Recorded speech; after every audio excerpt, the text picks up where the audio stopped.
I was just saying that last week the Irish government issued a 100-year fixed income debt, and it was extremely well received by investors. It was a small amount of money. It was £100 million, which I think from a government issuing debt perspective is relatively small. But the yield on it was 2.54%. So you can borrow money, that's the Irish government borrowing money at a fixed rate for 100 years at 2.54%. It's extraordinary. The other fact is that, Ireland was broke, and it's completely recovered. I just think it's, there's a very positive story in world growth at the moment.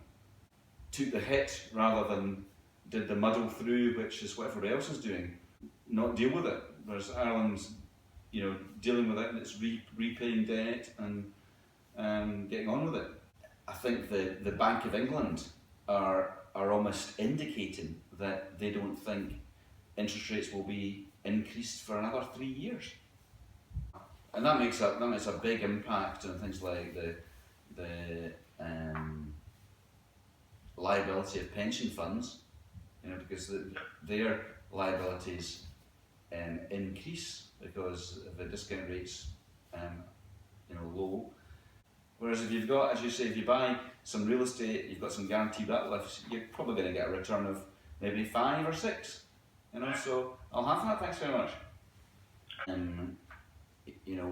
We talk about the 3 elephants in the room. That the pensions crisis is definitely one of them. And Andy and I are going to sit down. I think over the next sort of certainly sometime in the next couple of weeks, and have a decent chat about what we should be doing in terms of investing. I think it's do you pay up? The conversation we had last week. Do you pay up, or do you say you're out the races, if you like?